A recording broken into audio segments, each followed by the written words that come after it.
A bench creaked in Central Park. The smell of roasted chestnuts and the soft sweetness of a pretzel stall wrapped the air. He looked up, and for a stunned second, the years thinned into a single breath. 10 years had passed since he had last seen her laughter carve the edges of his life. Now she wore a coat that caught the winter light like something meant for magazines, and the weight of a company on her shoulders. A cardboard box of crayons slipped from a stroller and tumbled between their feet, bright sticks of color scattering like small confessions. He reached down to gather them, and their fingers brushed, a touch too familiar to be only polite. "Elena?" he whispered, each syllable a question and a tremor. She blinked, the city noise folding around them, and for a moment neither of them moved. This small accident in the park would not stay small. It would wake old promises and force choices into the open where everyone could see. What happens when the woman who left town becomes someone the newspapers name, and the man she left has a daughter who calls him dad before she calls anyone else family? Marcus had the worn jacket of a man who fixed things for a living, grease at the cuffs, hands that smelled faintly of engine oil and maple syrup from breakfast pancakes. Rosie, his 7-year-old, hummed as she rearranged crayons into a neat, hopeful spectrum, her cheeks bright as small apples. Elena examined the child with a look that mixed recognition and a policy brief. There was the old softness around her eyes and the new tightness at the mouth that came from decision-making and reputations. Around them, Sam, the barista, waved from a nearby cart, the whistle of the kettle carving a thin line through the sound of pigeons. Mrs. Alvarez, the elderly neighbor from Marcus's apartment block, passed by with a grocery bag and smiled when she saw the child. Someone called out a dog name, and laughter leaked from a distant playground. The bench became a stage where the past and a surprising present played out in quick motions and small, honest sounds. They talked at first like strangers who had once shared a map. "I did not expect to see you here," Elena said, her voice steady but with a tremor that betrayed 1,000 small arrivals at the throat. "I could say the same," Marcus answered, watching how she adjusted a scarf as if it were armor. Rosie looked up and said, "You look like a princess," and then hid behind Marcus's leg with the natural bluntness of a child who did not yet read social codes.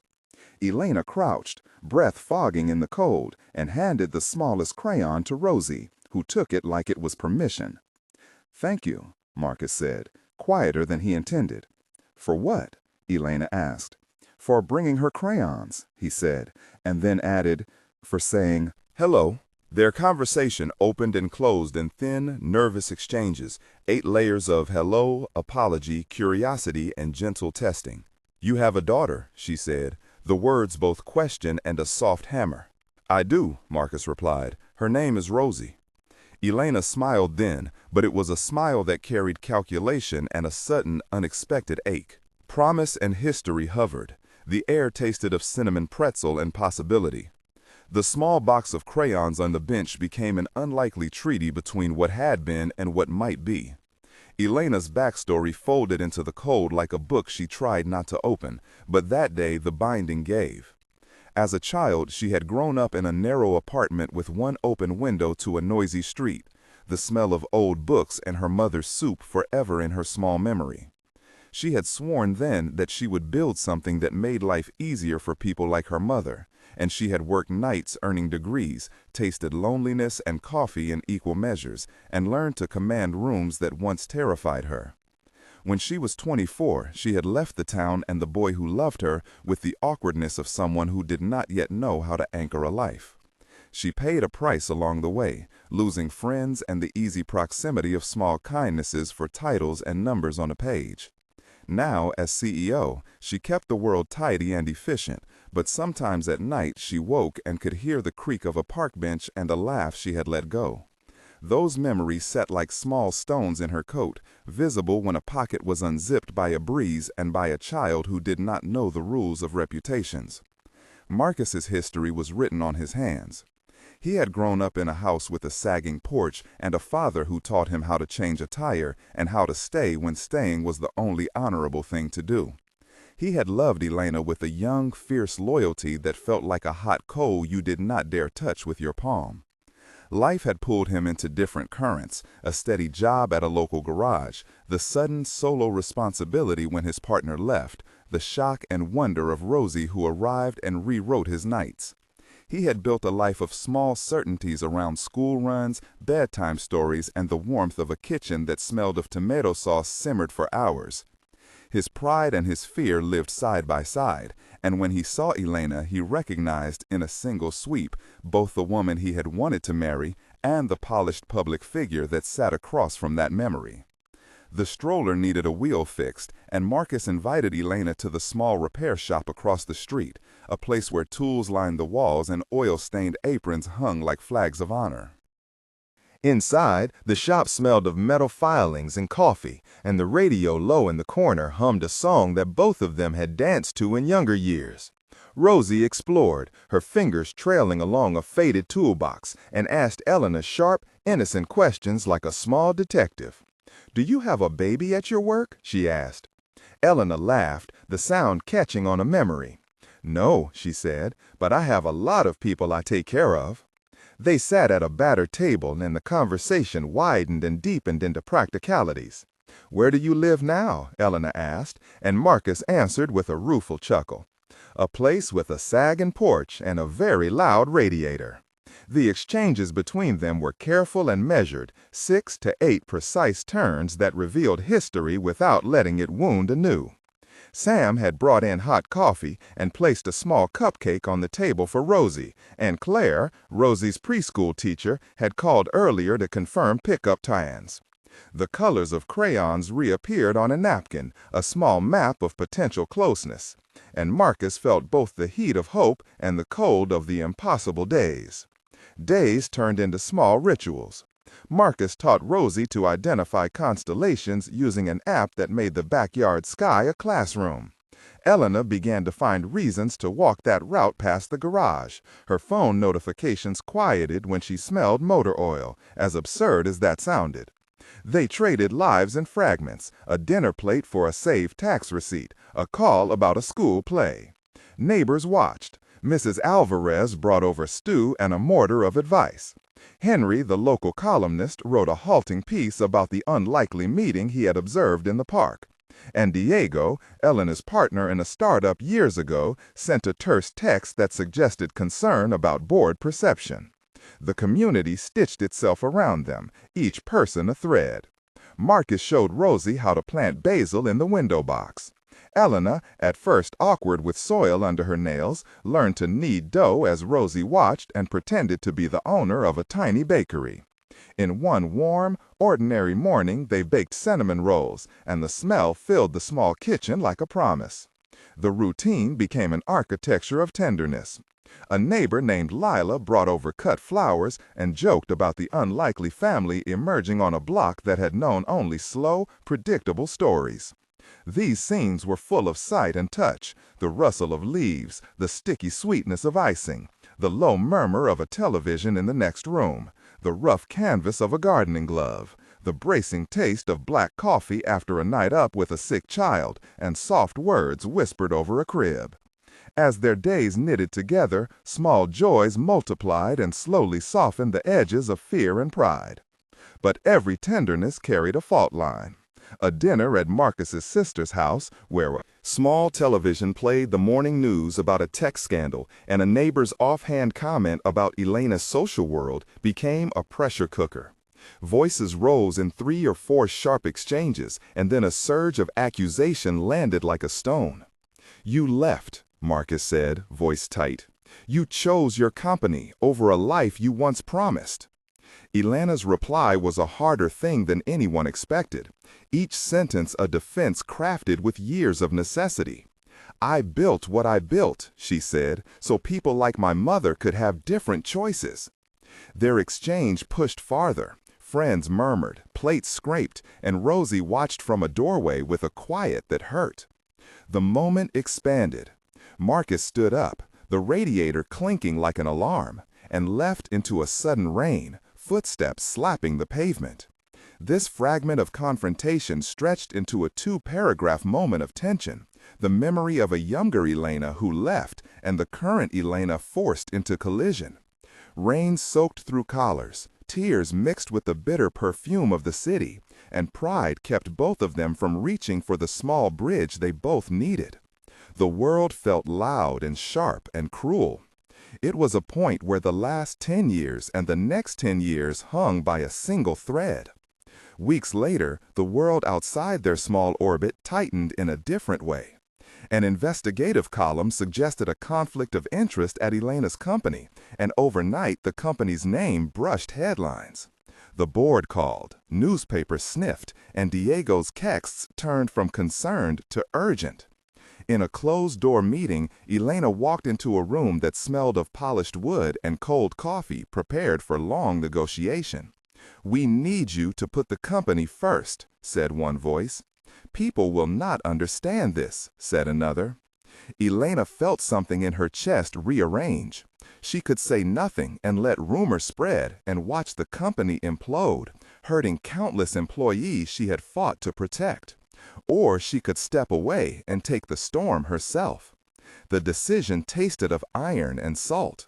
This second moment of tension was long and crystalline. She chose to renounce her title on a public statement that read like a love letter to principles and a goodbye to a particular kind of power. Marcus read the statement with Rosie on his lap, the paper trembling in his hands. The city buzzed. Henry published a column that both praised her courage and questioned whether love had made her reckless. The repercussion was immediate. Some allies left quietly. Others, like Lila and Mrs. Alvarez, spoke up in small posts and notes of support. It cost her reputation, money, and strategic alliances, but it bought breathing room and some quiet truths. The sacrifice was not theatrical. Elena's resignation became a small headline, then a page, then a fold into the background of corporate life. But the ripple hit Marcus's world with a strange, heavy tenderness. People came to the garage offering labor and paint and plates of food. Claire organized a school bake sale to help with Rosie's new winter coat. Diego showed up one morning and handed Elena a box of paper notes, each one a small apology for pressure and a small pledge to do better. The public spectacle eased into private repair. They decided, almost out of necessity, to try a life where prestige meant the ability to be present. Elena rented a small house with a porch that sagged in a way that made her laugh. Marcus taught her to tighten a bolt and to be proud of hands that made things. The work was physical and cheap and honest. The smell of sawdust and fresh paint replaced the sterile citrus of corporate offices. Rosie learned to hammer safely and to name nails like strange little stars. Their days were full of tactile victories, a fence mended, a roof shingled, a garden bed dug. The community watched the reconstruction and offered help. Henry wrote a piece that changed tone from suspicion to curiosity and then to respect. The transformations were not instant, and there were nights when Elena sat on the porch and let the dark remind her of all she had lost and gained. There was a third moment of crisis that cut deeper than conversation or news. Rosie woke one night and asked Elena, with the blunt pain of a child who had seen enough complicated adult choices, "Are you going to leave again?" The room smelled of lavender and the low electricity hum of a space heater. Elena sat very still and listened to the small, steady breathing of Rosie and Marcus. Memories rose of doors left open and the promises made and broken. For 2 long paragraphs, Elena considered what it meant to be loved and to take shelter inside that love without owning it. "I will not leave," she said finally, not as a vow to the world, but as a quiet promise to the child curled in her lap. The weight of that sentence rearranged the room. The moment stretched to 500 and some characters of internal debate and resolution, showing fear, memory, and the choice to stay. It was a thin, human miracle, less shining than renunciation, but perhaps more important to the small life they tried to guard. Marcus reached across the small bed and took her hand with the kind of gentleness that heals, and Rosie fell back asleep with a soft exhale that sounded like relief. About a month after the resignation, a community meeting in a local church hall became a small public scene of repair. Elena listened to comments about jobs and about the local bakery that might close and offered to use skills she still had to help with a fundraiser, not as CEO, but as neighbor. She taught a short class about budgeting for small businesses, hands clumsy with flour, the smell of bread rising in the room. Neighbors, Lila and Mrs. Alvarez, and a new face, a school librarian named Paula, lined up to thank her. Diego came with his head low and helped hang flyers. The public judged and then watched as she rolled up her sleeves. The gesture softened criticism and hardened resolve. People posted videos of a woman in an apron teaching the basics of cash flow and inventory, and the comments turned from speculation to thanks. Subscribers to Henry's column debated the meaning of sacrifice and leadership. The small acts of rebuilding became a public crucible and also a bomb. It was neither simple nor complete, but it was honest work that allowed Elena to be seen as someone who could both carry a company and wash her hands in warm, soapy water after kneading dough. If this part of the story moved you, you are not alone. Many of us face winters where we must choose between a public success and the private, slow craft of caring for a family. Have you ever had to choose between career and love? How would you describe in one word the feeling of being torn between what the world expects and what your heart wants? Leave that one word in the comments below. Your short answer might give strength to someone who is sitting exactly where you sat a year ago and does not yet know what to do. We read every comment, and we hold this space for honest voices. Now back to the story and to what the world decided to do when kindness met consequence. Months blurred into a new kind of rhythm. The small house with a sagging porch filled with laughter and the sound of Rosie learning to read more complex words. Elena consulted for small local businesses and taught workshops at the community center. Marcus kept the garage open and took on more apprentices, with Diego occasionally sending parts and connections. Claire arranged an evening where the school performed a small play, and Rosie, small and fierce, took center stage holding a handmade crown.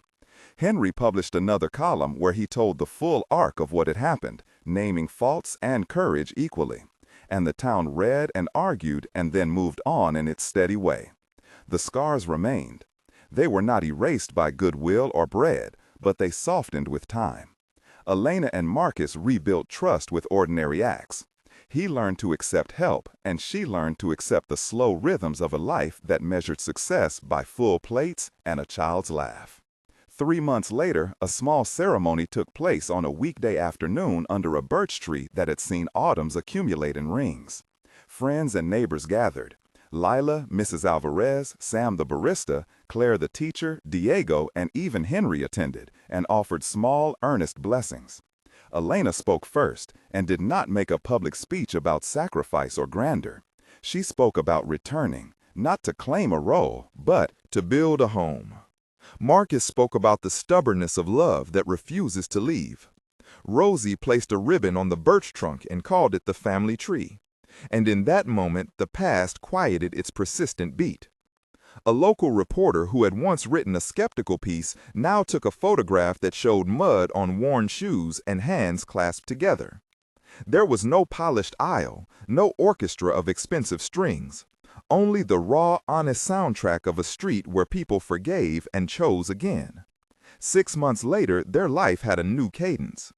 The bakery at the corner had a new register and a sign that read "Community Supported," and the school had extra funds from a fundraiser Elena helped organize. Marcus's garage had a new young apprentice named Omar, who brought with him a fresh laugh and a slow reverence for the work. Rosie had a new teacher, Miss Paula, who introduced her to chapter books that smelled like dust and worlds. Elena had a small office in the back of the bakery with a second-hand desk and a view of the street, and she kept a photo of a younger Marcus and her in a frame that had been repaired with glue and patience. They were not out of trouble, but they had rebuilt something that mattered. The symbol of the crayons returned often, a small box in Rosie's backpack that reminded them both of how chance had begun this rewrite.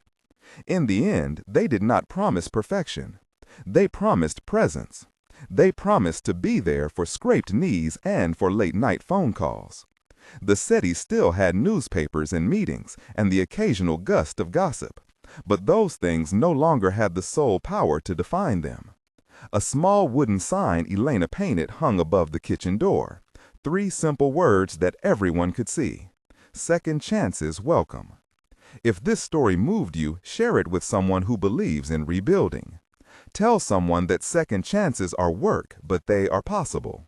And if you want more stories like this, subscribe and join our small community, where we tell honest tales of people who choose love and labor over the quick triumph of headlines.